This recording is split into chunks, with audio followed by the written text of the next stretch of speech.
ছেলে আছে, আমি আজ পর্যন্ত কোনোদিন দুর্নীতির সাথে ছিলাম না। আমি সত্যি, আমার একটা ছেলে আছে, আমি কোনোদিন দুর্নীতির সাথে ছিলাম না, আমার কোনোদিন। বন্ধু, আগে মেয়েদেরকে বলা হতো তুমি প্রেম যার সাথেই করো না কেন, বিয়ে করতে হবে সরকারি চাকরি ছেলেদের সাথেই। কারণ বেসরকারি চাকরির ছেলেদের কোনো সিকিওর থাকে না, সরকারি চাকরি সিকিওর থাকে। কিন্তু এই কথাটা ভাই চেঞ্জ করে দিয়েছে আমাদের মমতা ব্যানার্জির সরকার, ঠিক আছে? কারণ ঘুষ নিয়ে চাকরি 26,000 টিচারের, শিক্ষকের চাকরি চলে গেছে। এটা শুধুমাত্র সম্ভব ওয়েস্ট বেঙ্গলে। Welcome to West Bengal bro. চাকরি বাতিল মামলায় কলকাতা হাইকোর্টের নির্দেশই বহাল রেখেছে সুপ্রিম কোর্টের প্রধান বিচারপতি সঞ্জীব খান্না এবং বিচারপতি সঞ্জয় কুমারের বেঞ্চ। অর্থাৎ 26,000 চাকরি বাতিল হলো। তো বন্ধু, কিছুদিন আগে আমার বাবা বলছে যে এসব ভিডিও বানাস না, ভালোভাবে পড়াশোনা কর, 12-এর ফাইনাল হবে, ঠিক আছে, সামনেই, ঠিক আছে? তাহলে সরকারি চাকরি পাবি, সরকারি চাকরির জন্য খাটবি, সরকারি চাকরি পেয়ে যাবি। দেন আমি কালকে বাবাকে বলছি, বাবা সরকারি চাকরি 26,000 বাতিল, তারপরে ভাল আরও বাতিল হবে, তো এবার কি করব?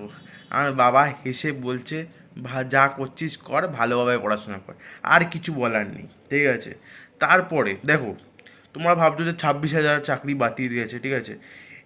আমি একটা বাস্তব ঘটনা বলছি, ঠিক আছে? বাস্তব ঘটনাটা একটু শোনো। মার্কেটে যদি 100টা আলু থাকে, তার মধ্যে যদি 50টা আলু নষ্ট থাকে, যদি এই 50টা আলু নষ্ট সেটা খুঁজতে গিয়ে যদি বেরিয়ে যায় কোন বোকাচোদাই 50টা আলু রেখেছে, তাই জন্যই দেখবে পুরো আলুর বস্তাই হাঁটিয়ে দিয়েছে। এই চক্করটা হয়েছে আমাদের শিক্ষা ব্যবস্থার সাথে, আমাদের টিচারদের সাথে, ঠিক আছে? মানে যারা যারা ভালো যোগ্য তাদেরকে রেখে যারা অযোগ্য তাদেরকে বাছাই করার জন্য সবাইকে একবার হাঁটিয়ে দিয়েছে। সঠিক বলেছেন, আপনার বিপর্যয় 26,000। জেলার স্কুলগুলো পরপর দেখাবো আপনাদের কি পরিস্থিতি। এখানে সব থেকে বেশি মুর্শিদাবাদের ভগবানগোলায়, একেবারে 26,000-এর মধ্যে সেখানে 21 জনের চাকরি গেছে এই একটা স্কুল। 26,000 মানুষ চাকরি হারালো। ভাই মেয়েদের বাবাদের বলছি, সরকারি চাকরিও সিকিওর নেই। 26,000 চাকরি গেছে, ঠিক আছে? অযোগ্যদের যাদের চাকরি গেছে তো গেছে মায়ের ভোগে, কিন্তু তাদের ফুল সুদ সমেত টাকাও দিতে হবে। মানে যেসব লোক ঘর বাটি ভুটি জমি জামি বিক্রি করে, ঠিক আছে, গাঁড় পোত বেচে, ঠিক আছে, কিছু টাকা জমিয়ে নেতা মন্ত্রীদের ঘুষ খাইয়ে চাকরি পেয়েছে, তারা রাস্তায় শেষ, ঠিক আছে?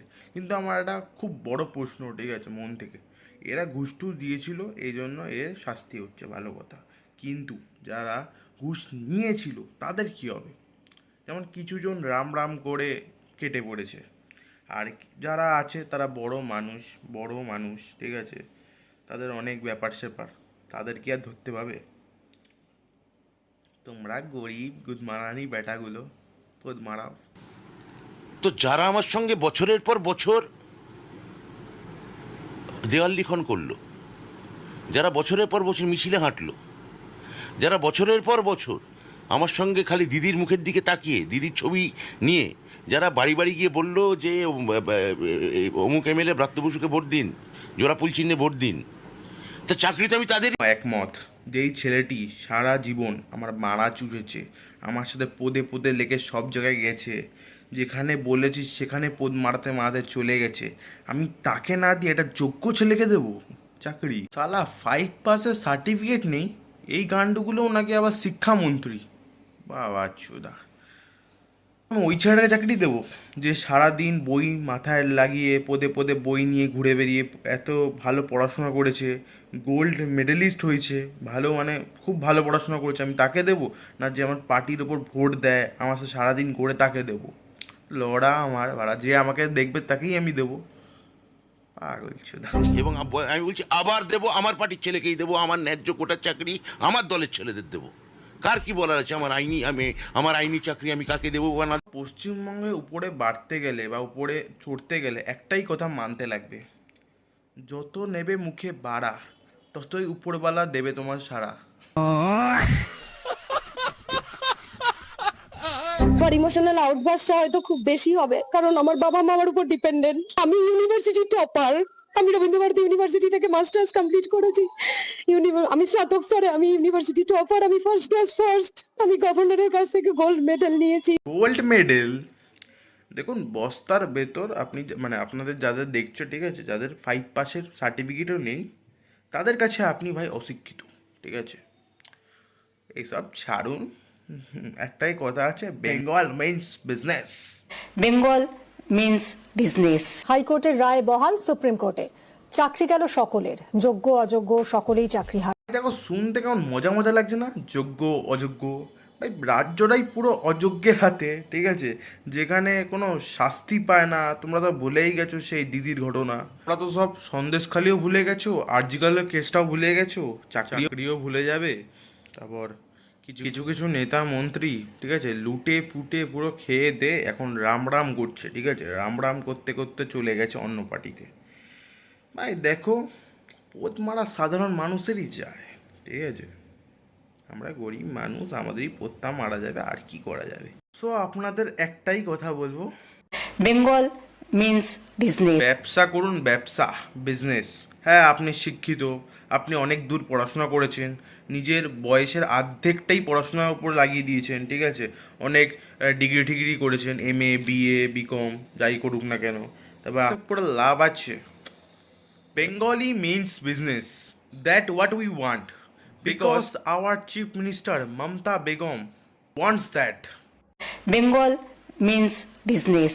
বাংলায় মমতা ব্যানার্জি জিন্দাবাদ, ঘটে যোগ, ঘটে যোগ, মমতা ব্যানার্জি, মমতা ব্যানার্জি জিন্দাবাদ, বেঁচে থাকুন এইভাবে আমাদেরকে শেষ করার জন্য। Obviously একটা কথা বলছি, যারা তৃণমূল মানে মমতা ব্যানার্জির পার্টিকে এখনো সাপোর্ট করে, ঠিক আছে, তারা 3 রকমের লোক হয়। এটা হচ্ছে থার্ড ক্লাস অশিক্ষিত, অ্যান্ড দ্বিতীয় হচ্ছে যারা পোষা গুন্ডা।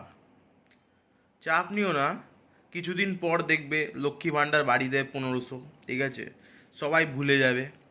তারপর বলবে কি যে কোনো অসুবিধা নেই, আরামসে ফুর্তি করো, টাকা বাড়িয়ে দিচ্ছে, সবে ফিরুন, ঠিক আছে, এইসব বলবে। বলছে কি ব্যবসা করুন, Bengal's means business. Bengal means business. পুরো বাঙালিকে আমাদের নতুন প্রজন্ম আমাদেরকে পুরো শেষ করে দেওয়া হলো। এবার আপনি খুশি তো? জিতে গেছে তো, আপনাদের বাবা আমলের প্রতিশোধ নিতে আপনারা যে খুলে আম দুর্নীতি করেছেন, কি ভেবেছিলেন বাপের উপর বাপ হয় না? দেখে নিলেন তো এবার বাপের উপরও বাপ হয়। আপনাদের অন্যায়ের জন্য আজকে আমাদেরকে বলির পাঠা হতে হলো, বলির পাঠা। না না, বাপের পর বাপ না, বাপের উপর মমতা বেগম, ঠিক আছে। আর আপনারা ভাই পাঠা না ভাই, আপনারা পাঠা না, আপনারা হচ্ছে শিক্ষিত মুরগি, ঠিক আছে। দেখুন, একটা পার্টি দাবিয়ে মেরেছে, আর আরেকটা পার্টি আপনাদের উপরে লাশের মতন উঠে ভোট নিয়েছে। দেখতে পাবেন যখন ভোটের সামনে সামনে কিছু লোক বলবে দিদি 1000 টাকা দিচ্ছে, আমার স্বামীর কাছ থেকে হাত পাততে হচ্ছে না, দিদি দিচ্ছে 1000 টাকা, তারা খুব খুশি, আমাদের খুব খরচা চলে যাচ্ছে, একদম খুব খুশি। এই ভোটও খেলবে দিদি? হ্যাঁ নিশ্চয়ই খেলবে, খেলা হবে? খেলা হবে। এর নাম বৌদি, আপনার টাকা আপনাকেই দিচ্ছে, অন্য কারোর টাকা দিচ্ছে না। মমতা ব্যানার্জি মানে নিজের টাকা দিচ্ছে না, আপনার টাকা আপনার থেকে লুটেছে, ওই টাকায় আপনাকে 1000 টাকা ফেরত দিচ্ছে। খেলা হবে, ঠিক আছে, প্রত্যেকবার হয়, আবার দিয়ে দেবে টাকা, আবার লোকে কিনে নেবে, ঠিক আছে, টাকা দিয়ে। বন্ধুগণ, তোমরা সবাই ভাবছো যে SSC যে স্ক্যামটা হয়েছে সেটা 26,000 টিচারের চাকরি গেছে শুধুমাত্র, কিন্তু তোমরা ভুল, আরও 64,000 লোকের চাকরি যাবে, ঠিক আছে। দুর্নীতি সামনে আসছে, এটা একটা ট্রেলার দেখলেন, আর একটা বড় দুর্নীতি সামনে আসছে। 26,000 দেখলেন তো, 65,000 চাকরি বাতিল হবে, আমি আপনাকে বলছি এই বছরের মধ্যে প্রাইমারি, যেটা নিয়ে হাইকোর্টে মামলা হয়েছে। সেইটা যখন হবে তখন সামলাতে পারবে তো এই রাজ্য সরকার? ভাবতে পারছো 26,000 আর 65,000 লোকের চাকরি যাচ্ছে, মানে 91,000 লোকের, 91,000 লোকের চাকরি যাচ্ছে এই ওয়েস্ট বেঙ্গলে এক বছরের মধ্যে। মানে ভাবতে পারছো কি বাজে অবস্থা চলছে ওয়েস্ট বেঙ্গলে, মানে খারাপ লাগছে। আর দেখো ভাই, আমি আরও দুজনের নামে আরও কথা বলতে চাই, কিন্তু ভিডিও বিশাল বড় হয়ে গেছে, ঠিক আছে। এক তো শুভেন্দু অধিকারী, ঠিক আছে, ধাপ্পাবাজ লোক, আর দ্বিতীয়ত আমাদের মূর্খমন্ত্রী, ঠিক আছে। তো ওদের দুজনের নামে তো আমি আরও অনেক ভিডিও বানাতে চাই, ঠিক আছে, কিন্তু এটা বিশাল বড় হয়ে গেছে। আর দেন আরও আমার কিছু ভিডিও আসবে। সো ভাবছো যে আমি এরকম ভিডিও বানাচ্ছি পলিটিক্যাল নিয়ে, দেখো ভাই কেন জানি না খারাপ লাগছে, খারাপ লাগার জন্য আমি এসব বানাচ্ছি। আমি না হলে বানাতে পারতাম কোনো মেয়ে ছেলের ভিডিও, কোনো টিকটকারের ভিডিও, ঠিক আছে, এসব ভিডিও বানাতে পারতাম। তো আমার মনে হলো যে এইসব ভিডিও বানানো উচিত। আর যদি আমার ভিডিও ভালো লাগে like comment share and subscribe. Tata, bye bye, see you soon. আর ভাই দেখো, মমতা ব্যানার্জি এবং শুভেন্দু অধিকারীর ভিডিও প্রপার আসবে আমার চ্যানেলে।